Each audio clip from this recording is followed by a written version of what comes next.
name is Tochi. Welcome to today's video. Thank you for joining me on my journey of self-awareness. Today, we will be exploring the question, what does it mean to be unapologetic? And I am being joined by Jay Money. This is Jay! Hi, Tochi. Hi, Pumpkin. Hi, Sunshine.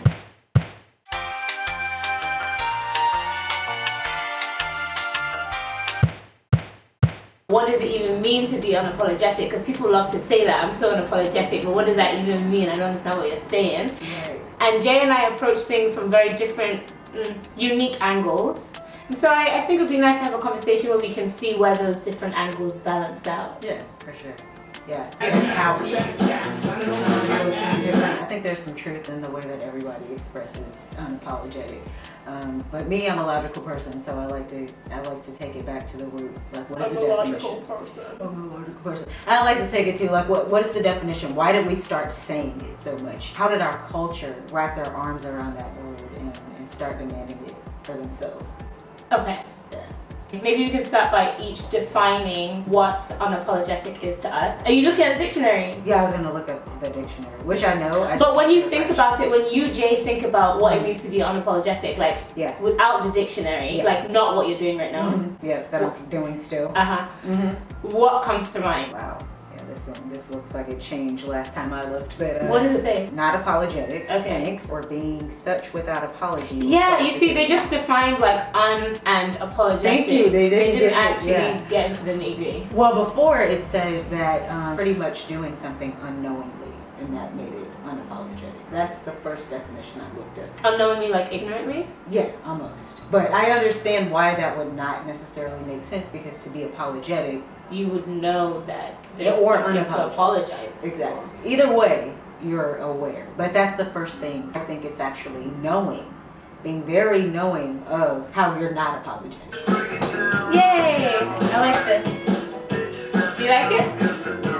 Okay, let me get my lip gloss. So in order to be unapologetic, you need to be aware that you are being unapologetic. First things first is aware. Okay, so I have a rebuttal to that. Yeah, let's do it. Of course. So I think being unapologetic means you're not ashamed, but I also feel like shame is something that is projected onto us. So being unapologetic means you're not internalizing what other people think about who it is you are or what it is that you do. Right. And sometimes I feel like if we're going back to what you're saying about what was the point you just made? Yeah, about being aware. Sometimes I feel like some people just operate the way they operate without realizing that it's seen as unapologetic. Like I might say something one day and someone could be like, whoa, that was such a bold statement you made, and to me it was just a statement, but to them it was unapologetic. Yeah. So unapologetic seems to be a very individual, like I don't think there's like a general way to be unapologetic. You yourself are unapologetic in your own way. Right, well actually, I mean, I haven't quite defined mine, so I think I agree with what you said. I agree. You agree with me? Yeah. But I think I want to add to like what you said about how you're not necessarily, because then that goes to the unawareness, right? It's just like you're just being you, so you're not aware of who it's bothering or who it's. No. It's not that you're not aware about who it's bothering. It could be bothering someone, but you're not aware that the way you're acting may be seen as unapologetic to someone else because it's just how you act. Right, but typically to be apologetic is because you've triggered some response out of somebody. Okay, so that somebody can also be yourself, right? It can be anybody, yes. Okay. To trigger a response, you can apologize to yourself or you can apologize whatever, but the point of being apologetic is because something has been triggered. Okay. So that's why I was saying that even if you are unknowingly triggering some reaction out of someone, it is, to me, what unapologetic means is to be that exact thing. That you are just being you and you are not sorry about it. You're not sorry about it at all. But that not being sorry about it, I feel like that's the hardest part in today's world. Because we're always told like, this is how you should be, this is how you should act. So if you do anything outside of that mold and you're trying to be unapologetic about it, it's almost like you're also fighting the guilt that may come with going against the grain. Which I don't even think it should be seen as going against the grain. It should just be your grain. Like, you just, you float to your own current. There shouldn't be like a status quo current that everyone has to float to, and then if you don't, then you're unapologetic. Like, you shouldn't even have to say, I'm unapologetic. You should just be able to be yourself, and it's just normal. Like, what is right. what's so I think, going on? Yeah, so I think that what the purpose of what we're talking about here is the. James is bringing it back. Well, no. I agree with you because Yeah. I think we're not literally talking about the term unapologetic. It's Right. the expression unapologetic and how often people are just like, and they can be very unapologetic in a negative way. Like Right. they could literally be hurting people and be like, I'm unapologetic about it because that's just who I am. Right. And it's just like, okay. So more so to say my definition, I think ours could be that unapologetic is just being oneself, choosing oneself, and not at the expense of other people. And therefore, I will not be apologetic for you inserting yourself in my space and then expecting me to change for your comfort. Right. Oh, I think that's another part of being. So I think there are layers to everything, right?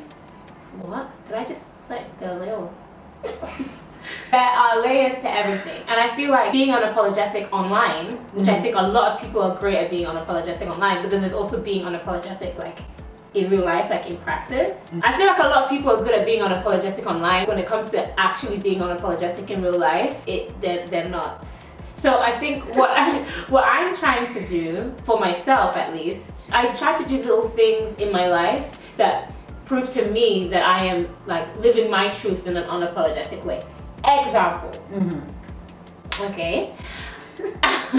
I used to have a really big septum jewelry, like it was obnoxious, and of course like there's some places that I would go and I would be really uncomfortable because I'm like, people are staring at me because there's like a huge bar in my nose. I know that people are staring and I know that some people may be uncomfortable, and knowing that other people were uncomfortable made me uncomfortable, and so there were moments where I would just take it out because I didn't want to have to deal with it, and then I started forcing myself to not take it out because you know what, why am I doing it? And that discomfort that I would feel for a second when I don't take it out would completely disappear once I gained like comfort from deciding to keep it in for myself. Yeah, like choosing you. And I would add to that, again, I think there's a lot of adding, so good for us. We're typically like going. I know. I would say like something similar for me, or that pretty much shaped exactly who I am today, is just like growing up in this like small town in Oklahoma, and I went to this school in like the North Tulsa. So it was a really shitty school, everybody knew that.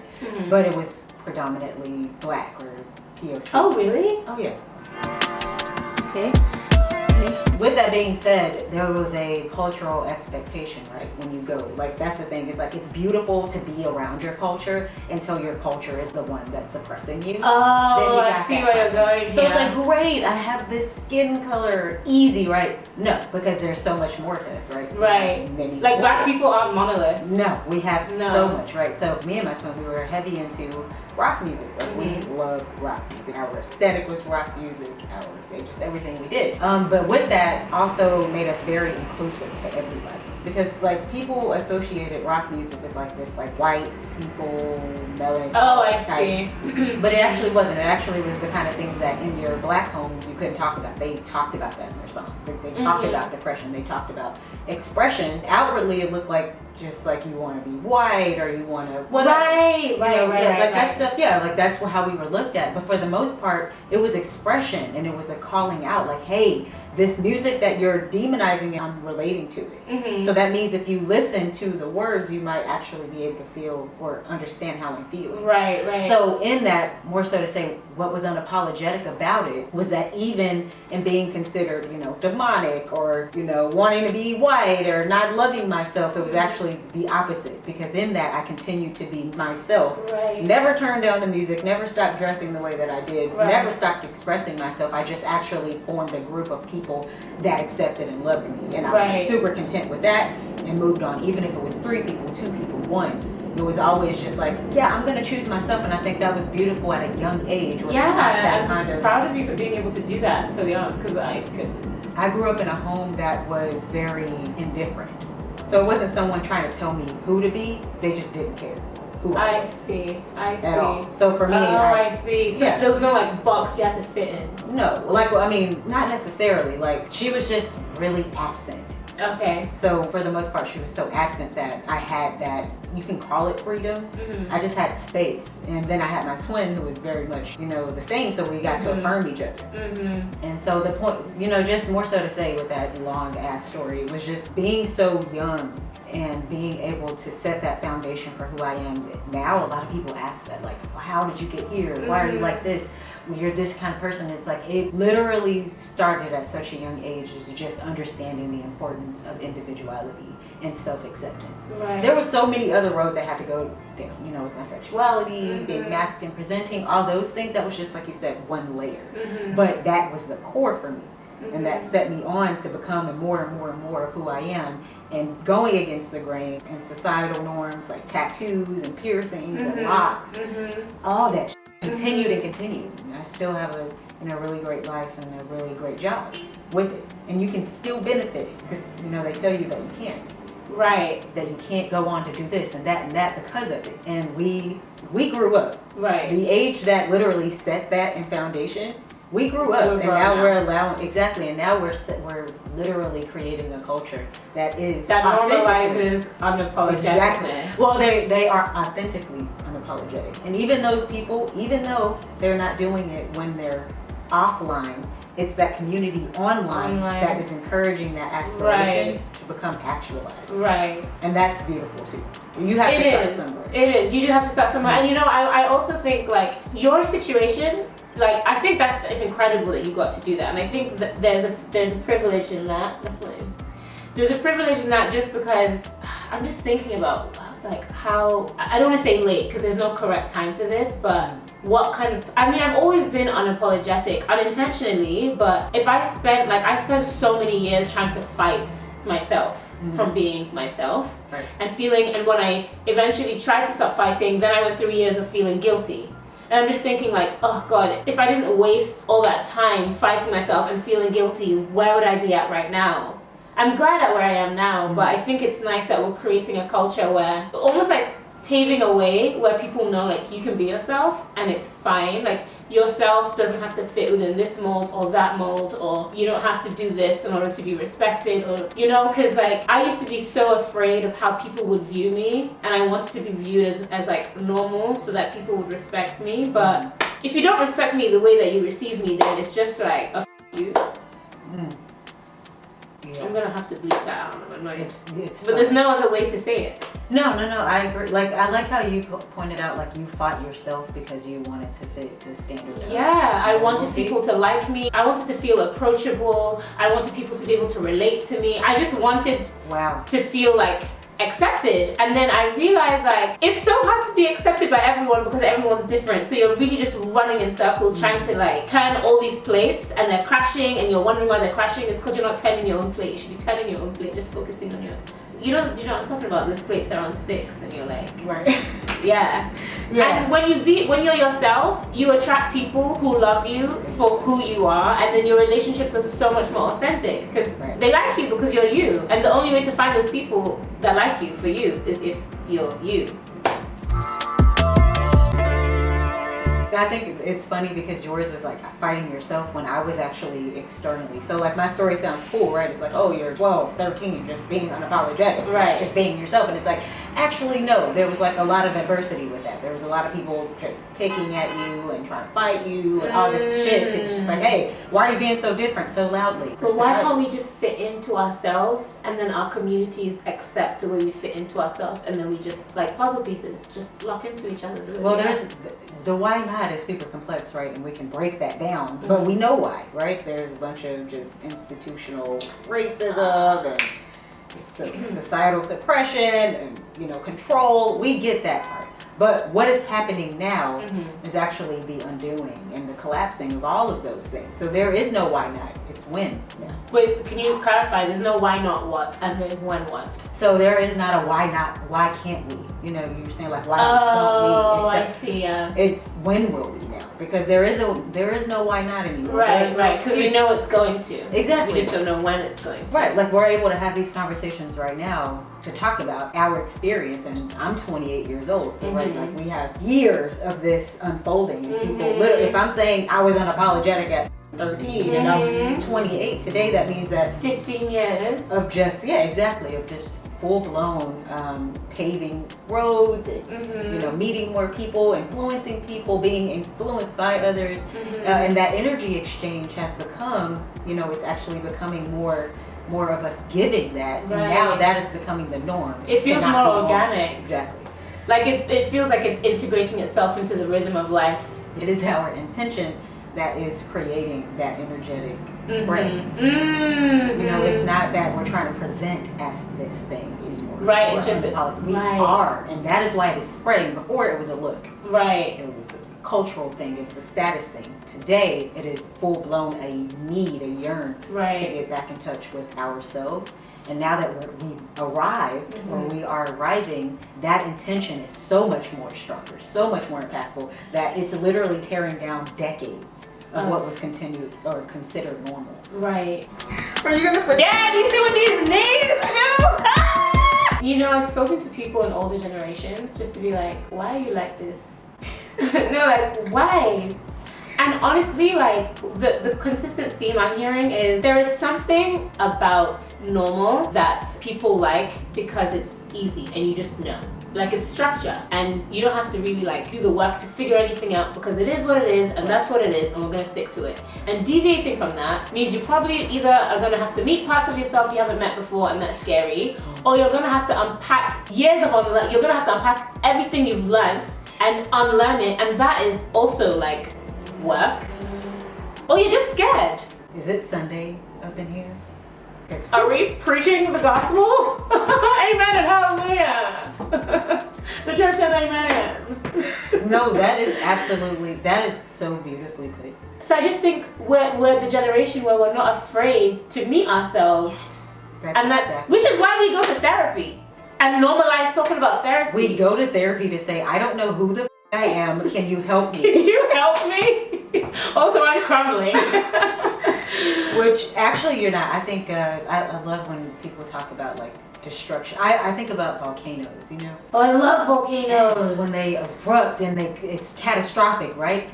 But then it creates like land. It literally creates and not land. just land, it's like rich soil. It's literally creating room for things to grow. Right. For us to literally build civilizations on top of it. So think of yourself, like when you go to therapy, you're just that volcano that's erupting and you're literally about to shed and become this new land with fertile soil, man. It's a beautiful thing. And I'm so excited. Pastor J.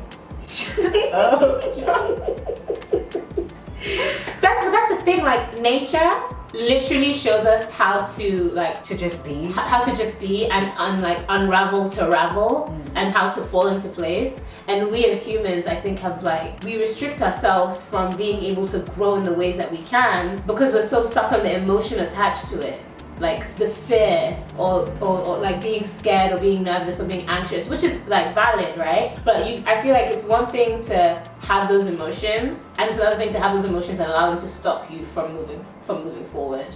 And I think that's like a coping mechanism, but we're getting to a point where we're learning how to have these emotions and move through them and not allow them to be like a block. People are definitely more focused on the ramifications of expression. Like they're so fearful of the consequences of what it means to be themselves that they'd rather not be. And I think when it comes down to that, it's just like, do you know how much resentment you're forming because of that? Like resentment for yourself, resentment for people who are being reflections of who you wish you could be. Yeah. Do you understand? Oh my gosh, I used to be so horrible to people, and now Jay, I used to be. Well, I don't even want to say I used to be horrible, but like I was people love to say I'm not judgmental. It's like, okay, we all judge, right? I just think there are like levels to judgment, and I used to be so judgmental, like, oh, why is she dressed like that? Or why does she act like that? Or why is he doing that? Like, ew, I would never do that. And in my mind, I'm like, Tishi, you love that they're doing themselves. Wow. But I would be too afraid to admit that because I wanted to be accepted. And if everyone thought that was weird, then me too, I thought that was weird, even if I was like, that's cool. I love that you're so honest about that. Everybody wants to say that they never started as a student. you know? Yeah, but what was it you said with students and teachers at the same time? Simultaneously. Yeah. I love that. You gotta know when to be a student and when to be a teacher. A lot of people want to be the teacher so badly without doing the work. And I just feel like that's just not going to be fulfilling. There's nothing shameful about being a student. So literally when I find myself doing that where I'm like, bro, why'd you do that? Like, oh, I'm embarrassed for you. Like I get secondhand embarrassment so hard. And I'm like, but a part of me, because we talked about this, is me being super stiff. Yeah. I'm stiff. I'm a stiff. I know that. Yeah, Jay's like, yes. I would never do any of those things. But a part of me wants to do that. And I think the part of me, it's just, I don't know, it's like learning how to swim. And for me right now, my expression, I'm drowning. Like when it comes to my freedom. You know, not that I'm not logical, not that I'm not sensible or aware, but there's so many parts. You got some healthy hair, girl. I cannot. That's some nice hair. That's some real nice hair. I like that hair. I cannot stand you. That's some nice hair. That's some real nice hair. I like that hair. Love that hair. YouTube. YouTube, yeah. That's my thing with toleration. That's a thing. What's your thing? That we don't talk a lot about toleration. Like how to tolerate people, or just the fact that we have to tolerate people? That being tolerant. But I don't even like the word tolerate. It sounds like you're putting up with something. You are. I don't like that feeling of, oh, I'm just putting up with it because I have to. Like, right, but there's a good and bad side to that. And at first I was like that. I was like, I don't want people to be tolerant of me being this person. You either with me or you don't. Yeah, so overall I think hopefully the takeaway from this is just yeah, we went. no, they correlate. They do. Because being unapologetic and tolerated, right? Like a lot of us, because we are unapologetic, sometimes we are being tolerated. We're not being accepted. So they absolutely correlate. Jay, if I disappear for 3 months and come back with my body done, don't act like anything changed, okay? Don't act like anything changed, okay?